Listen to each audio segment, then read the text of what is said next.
Hello again. As you can see, I am arriving in Atlanta International Airport on board an A321 on this red-eye flight. I'll be connecting soon on a Delta Airlines Boeing 757-200, which will be the topic of today's review. I'll be heading back over to Norfolk, flight 1025. Hope you enjoy.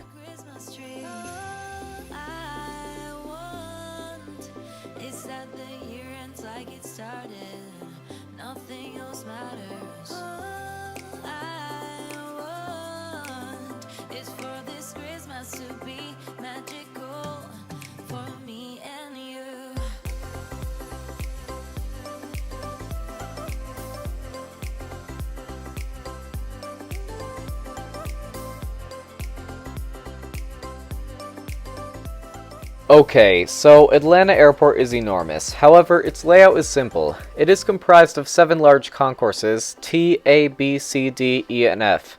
We'll be arriving at gate B13 in the B concourse. I was surprised to find out that my connecting flight will actually be leaving from the international terminal, concourse F. Like, come on, really? My flight isn't even international. Whatever.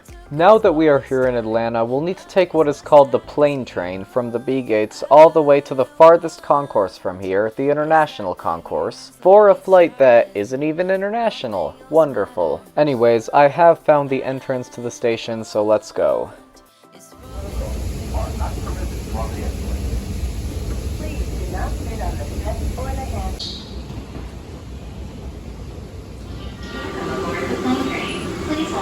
This train is departing.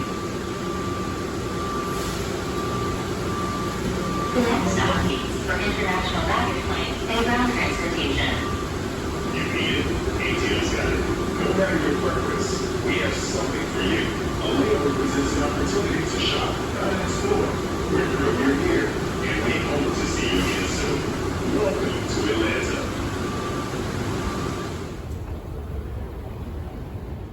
Welcome to the F gates, aka the International Terminal of Atlanta. My flight was supposed to board in half an hour by the time I got here, so I just went to the gate, which was F5, and waited there. I didn't take much of a look at this terminal, but all I can say is that it looks nicer than the B gates. I found out that my 757 had actually arrived here from one of the countries in South America. I don't remember which, but that is probably why the aircraft was here in the first place. Not gonna lie, I'm happy that I arrived here early, because at the time, America's busiest airport wasn't nearly as busy as I expected. Okay, so here's my Boeing 757 N6714 Quebec, 22 years old at the time. Unfortunately, you can only see the nose of this incredible bird from the gate. But yeah, this is the 757-200, which is one of my favorite narrow-body jets. From 2003 to 2006, N6714 Quebec here actually flew for Delta's low-cost subsidiary, Song Airlines, and well, that airline didn't last long.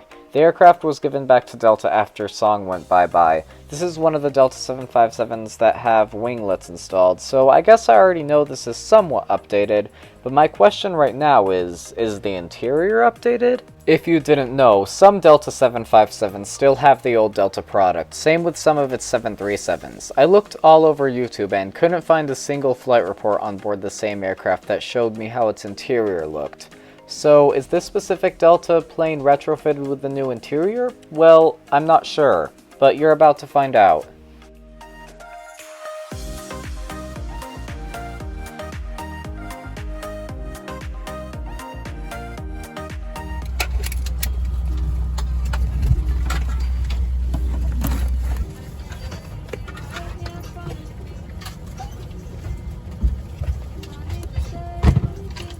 As you can probably see, yes, we did get an aircraft with the updated Delta interior. It's been a while since I've taken a 757, so I was surprised at how big the windows were. And on this 22-year-old bird, it's not only the seats that are updated, but also, well, apparently you can install the Boeing Sky interior on these 757s. Don't know of any other airlines that have it on this type, but it's pretty cool. Now let's take a look at some of the amenities that were handed out during boarding. First, we've got these earbuds for the in-flight entertainment screens, more on that later. Also, we've got a sanitizing wipe, and there is a bit of a crack in the tray table lock. The legroom is, well, genuinely impressive, more than enough for an hour-long flight. The side panels, at least at my seat, are a bit uneven, but that shouldn't be a problem, right? Like usual, there is a pretty decent sized tray table. At first it looked like to me that the seat pocket only included a safety card, but inside was a waste bag, so that's pretty much all there is. However, I'm quite a fan of the branding on this safety card. Looks real nice.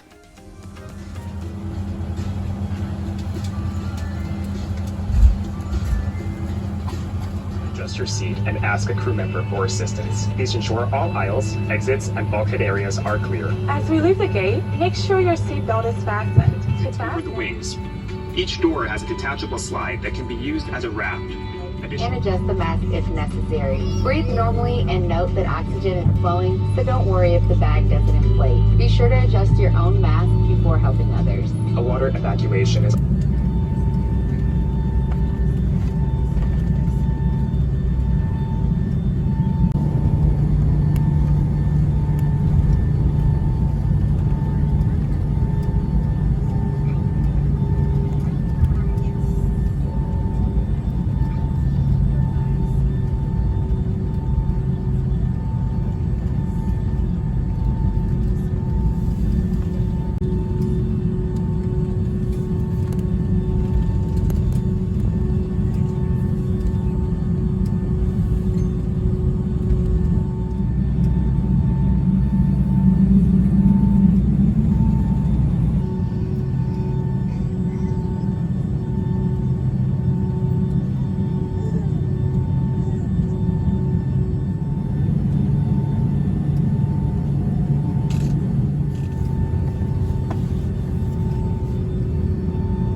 pleasure to welcome you to Norfolk, where the local time is 8:45 a.m.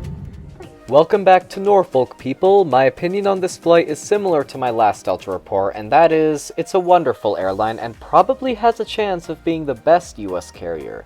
I have many reasons to say that, one being the seat comfort. Not only is there a similar amount of padding as the few long-haul aircraft I've seen, but the legroom is no doubt better than, let's say, United and American, and maybe even Lufthansa. The short-haul service level also exceeds that of even Southwest Airlines, which only offers a snack mix and a drink choice. Yeah, that is pretty good, actually, but Delta offers a wide choice of snacks, not limited to their signature Biscoff cookies.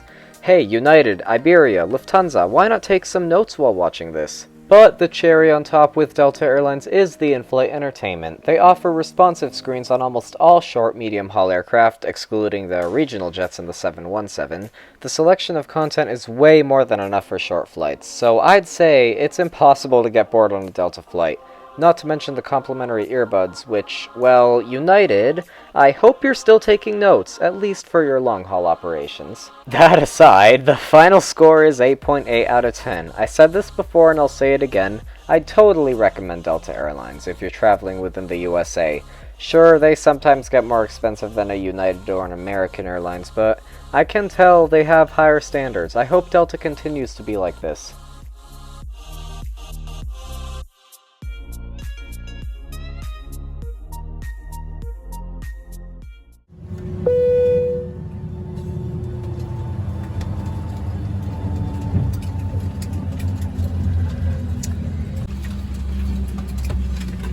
Flight attendants prepare doors for arrival. Cross-check